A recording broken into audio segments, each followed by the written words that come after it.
The case of the missing inhaler. Stone was deep in thought, staring at the crime scene photos and the evidence list. Everything seemed to be accounted for, except for one item. Wait a minute. Where the hell is Naz's asthma inhaler? He muttered, rubbing his chin like a detective in a crime drama. The entire courtroom turned to look at Box. Box, did you steal Naz's inhaler? Chandra asked, half joking but with full interrogation mode energy. Box immediately got defensive. Steal? No, I took it for Naz. He was struggling to breathe. You think I was just gonna watch him suffocate? Chandra raised an eyebrow. Oh, so it wasn't because an inhaler doesn't exactly fit the profile of a cold-blooded I mean, come on. What kind of psychopath commits murder and then takes a break to puff on their inhaler? Box let out a long sigh. Hey, I wasn't thinking about profiles. I just saw Naz wheezing like a fish flopping out of a bucket and thought, hey, maybe he needs this. Chandra still wasn't satisfied. All right, let's move on. I want to know, who exactly did you interview about Andrea's case? Box shrugged. Obviously the defendant and the witnesses. Chandra leaned in. Including Dwayne Reed and Day? Box blinked. Who? Chandra smirked and pressed play on a security footage video. The entire courtroom turned to watch. Box? Yeah, he had no idea who those guys were. His mind was racing. Who the hell are Dwayne Reed and Day? And more importantly, did they have something to do with the case? As Box left the courtroom, his head was filled with more questions than answers. Was the real culprit still out there? Petey's death and Freddy's wrath. Meanwhile, back at the prison, the night was quiet, except for the sound of guards pacing the halls. And then Naz saw something that made his blood run cold. Petey, lifeless. In the bathroom, Naz swallowed hard. Petey had taken his own life, slashing his wrist and bleeding out on the cold prison tiles. Word spread fast. And the person who really lost it? Freddy. Freddy glared at Petey's body, his face turning red with rage. God damn it! If he's dead, his mother's gonna stop sending us Freddy growled. His crew started whispering among themselves.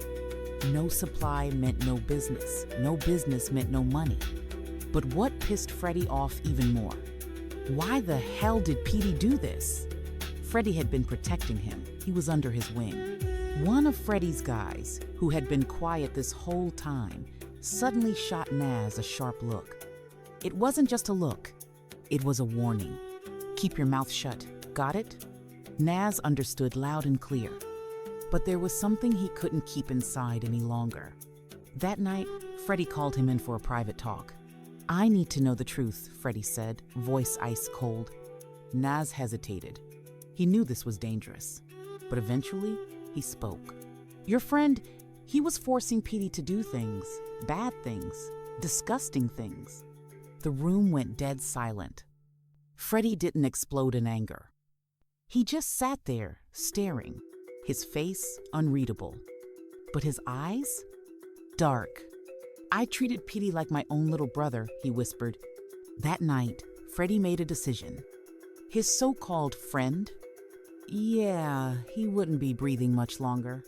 Dwayne Reed, the home invasion specialist. Back to the courtroom. Now it was time for Dwayne Reed to take the stand.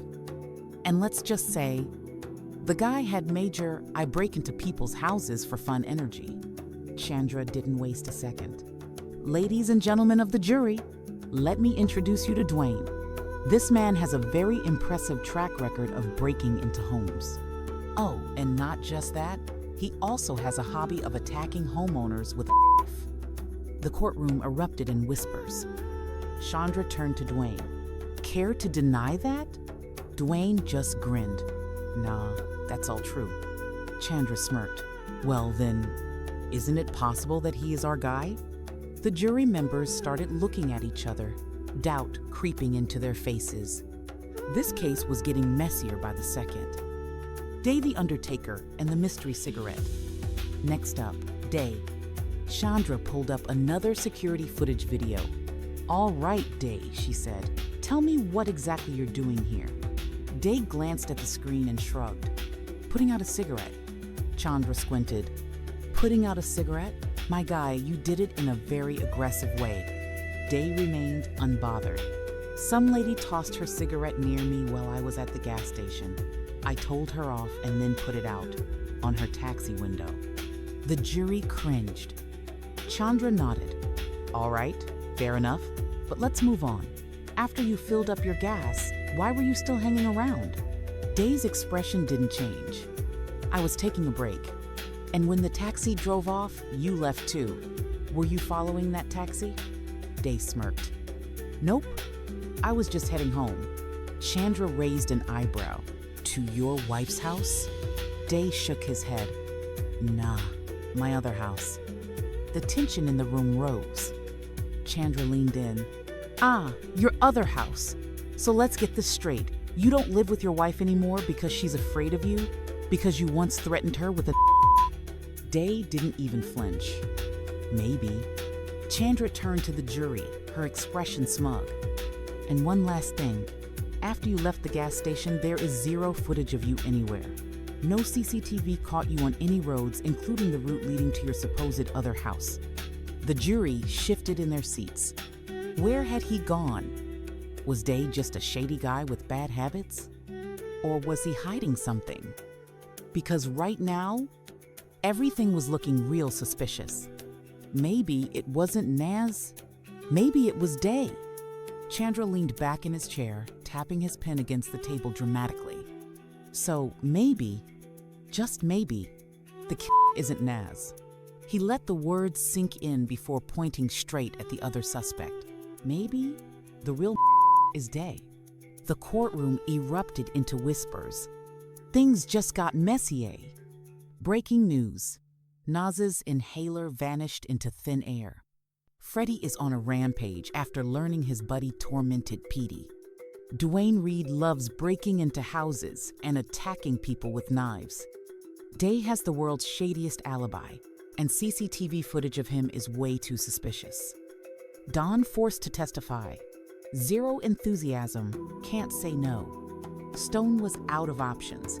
He had no choice but to force Don to testify. Yeah, this wasn't like Indonesia, where you could just disappear if you didn't feel like showing up in court. This was America. If you get a subpoena, you show up. If you don't, well, say hello to fines, jail time, or even a bench warrant. Don, a man who avoided drama like the plague, finally gave in. With an expression that screamed, "I'd rather be at home watching television," he walked into court and took the stand. And the moment he sat down, boom, Chandra went in for the So Don, Chandra smirked, after Andrea died, you wasted no time filing for her life insurance payout, huh? $5 million isn't exactly pocket change, bro. Don exhaled heavily. Yeah, I was struggling financially. That part's true, but that doesn't mean I killed her. Chandra wasn't done. Oh, and let's not forget, you have a history of domestic violence. That's on your record, Don. Don scoffed. I won't deny my past, but I'm not the kind of guy who kills a woman over money. Silence. The jury was thinking hard. Was Don just an unlucky dude with a messy life? Or was he hiding something? Chandra's crazy idea. Put Naz on the stand. The trial wasn't over, but Chandra was already cooking up his next insane plan. She turned to Stone and dropped the bomb. I want Naz to testify. Stone almost fell out of his chair. Are you out of your damn mind? That's suicide. We've been busting our asses trying to protect him. Chandra wasn't backing down. Trust me. Stone buried his face in his hands. Trust you? Oi. This is like handing Naz a shovel and telling him to dig his own grave. But the decision was made. Naz was going up there. Naz on the stand, nervous sweats, pressure, and Helen's wordplay trap. Naz sat in the witness chair, looking like a man who seriously regretted waking up that morning. His hands were sweaty, his heart was pounding. This was, without a doubt, the most terrifying moment of his life.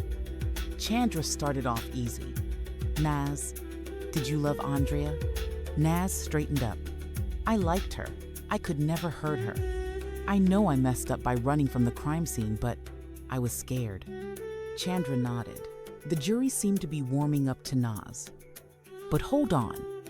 Because Helen wasn't done yet, the moment it was her turn, the entire atmosphere shifted. Her voice turned sharp. Naz, did you kill Andrea? Naz answered without hesitation. No! Helen nodded like she totally believed him. Then she twisted the knife. But you're not sure, are you? She said smoothly. You were drunk. You were high. Who's to say you didn't do it without even realizing? Naz's confidence wavered. I know, no way. But his voice wasn't as strong as before. Helen went in for the kill. So, let me ask you again. She leaned forward. Are you absolutely 100% sure you didn't kill Andrea? Naz hesitated. His mind was spinning. At the start, he was firm. I didn't do it. But now? I don't know. The jury gasped. Chandra turned pale. Stone? Stone looked like he was about to punch a hole through the table. We had a 10% chance of winning before, Stone muttered, shaking his head. Now? 0. Chandra felt like an idiot. She thought bringing Naz up would help. But instead, she had just handed the prosecution a golden ticket. Box won't sleep until he solves this case. Box was obsessed. He hadn't been sleeping. He'd been drinking way too much coffee. His brain was on overdrive. Something wasn't adding up. And when a hunch wasn't enough to win a trial, he went digging. Box reviewed the security footage from the cafe where Andrea was last seen. And then, bam, there it was. Andrea was arguing with a guy. And after she left, he followed her. Box's eyes narrowed. The guy? Ray. And when Box did a little more snooping, guess where Ray liked to spend his time? A casino. Interesting, Box muttered. Where's this guy getting all his money? Determined, Box stormed into the casino and confronted Ray directly. Why were you fighting with Andrea that night? Box asked, eyes locked onto him. Was she your girlfriend? Ray, looking like a man who just lost his last dollar at the blackjack table, shook his head. We argued a lot, Ray admitted. I was her financial consultant, but she wasn't my girlfriend. Box smirked and pulled out a photo of Ray and Andrea, looking very cozy together. Really? Then explain this. Or is this just an advanced wrestling pose? Ray started sweating. Then Box dropped the hammer. Oh, and by the way, Box pulled out a forensic report. We found DNA at the crime scene. Sperm, to be exact. Wanna guess whose it was? Ray's face turned ghost white. He swallowed hard. If you have any more questions, he mumbled, talk to my lawyer. Box grinned. Okay, buddy. See you in court. Power of love. When your brain goes full error. Amidst the chaos of the trial, another drama was brewing. Chandra had fallen for Naz. Yep, love has a funny way of turning even the smartest brains into mashed potatoes. Freddie, who had lost after Petey's death, saw an opportunity. Hey, Chandra, can you do me a little favor? Naz said, attempting his best innocent voice. Slip something inside for me? And because Chandra was down bad, she said, why yes. Of course, the fool forgot one tiny detail. There are cameras everywhere. The whole thing was caught in 4K, and Chandra's legal career went straight into the gutter. With her out of the picture, Stone, who had been enjoying the show from the sidelines, was now forced to take over the case. With the biggest I hate my life expression, he sighed and said, fine, let's get this over with. Box finds Ray's motive. Helen keeps being stubborn. Detective Box finally hit the jackpot. 3 days before Andrea's Ray withdrew $300,000 from her account. Suspicious? Oh, it gets worse. They had a heated argument at a cafe. Ray followed Andrea home afterward. CCTV footage placed him near her house on the night of the murder. It was all there. The missing puzzle pieces were falling into place. And yet, Helen, the prosecutor with a rock-hard skull, still refused to budge. "The evidence against Naz is stronger," she said smugly. "Box's brain cells died on the spot. Ma'am, are you stubborn or just low on caffeine?" he thought to himself. Final round. Helen starts to crack. The final trial was fire. Helen, still confident, took the floor. What Naz did is clear. He deliberately confused everyone. "I don't remember," he said. "That's just an excuse." Box had had enough. Without a word, he just walked out. "I'm done. If y'all want to be wrong, be my guest." But what he didn't see was Helen's face. For the first time, she hesitated. She looked at Naz, and a thought crept into her mind. What if Box is right? What if I just sent an innocent guy to prison? And for the first time, Helen wavered. Stone cranks up the volume. "This is a crime, not an oopsie." Stone finally got his turn, and boy, he was ready. He slammed down his notes and said, "All right, let's break down the crime scene, shall we? It's like reading a messed up restaurant menu." 1. Rich kid takes daddy's car without permission to party in Manhattan. Role model material? Nah. 2. Girl buys because it'll make the night fun. Fun? Sure, if by fun you mean straight to hell. 3. They go to a lake and she gives him MDMA, his brain, now running a full EDM concert. 4. They go to her house and he gets a cocktail of ketamine, ecstasy, and tequila, enough to knock out a rhino. 5. He finds the victim. Instead of calling the cops, he run. Classic. 6. He drives home, still high, and breaks traffic laws. Genius. 7. When the cops stop him, he resists. Smooth move. Stone turned to the jury, locking eyes with each of them. "Okay, now let's get to the point. Is there actual evidence that Naz Andrea? Number there isn't. All we have is our dear prosecutor Helen's wild speculation." Helen shot daggers at him, but he kept going. "Let's talk motives. You know who does have a motive? Dwayne, the guy with a criminal record longer than a CVS receipt. Or how about Andrea's stepfather drowning in debt? And yet somehow Naz is your top suspect? The stats don't lie. Are 5 times more likely to be someone the victim knew. So why are we ignoring these other suspects?" Stone took a deep breath. "Jury, you hold someone's life in your hands. If you're 100% sure he's guilty, go ahead. But if you have even a shadow of doubt, think carefully." Silence. Then the judge asked, "What's the verdict?" 6-6. Deadlock. Now, it was Helen's call. Retrial with a new jury or drop the case? She turned to look at Naz. There was something in his eyes. And, against all odds, Helen backed down. Naz was free. He's free. But at what cost? Naz's family exploded with joy outside the courtroom. But someone was missing. Chandra. Mrs. Simp for Naz had vanished, probably too embarrassed. And honestly, she should be. Her career was officially DOA. Meanwhile, Helen and Box, former enemies, were now teaming up to go after the real. But we won't see that story. This movie, this story, it was about Naz. And while everyone else celebrated, one man stood alone in silence. Freddie. For Freddie, Naz was the most honest right-hand man he'd ever had. And in their world, honesty was rare. Everyone stabbed each other in the back. But now, Naz was free. And Freddie? He had to start over. But Freddie wasn't one to sulk. He had already found a new recruit. Naz didn't look back. But as he was handed his belongings, something caught his eye. A small book? A gift from Freddie. Naz stared at it, silent. Home doesn't feel like home anymore. Outside the prison gates, Naz's father was waiting. The moment he saw his son, he pulled him into a tight hug.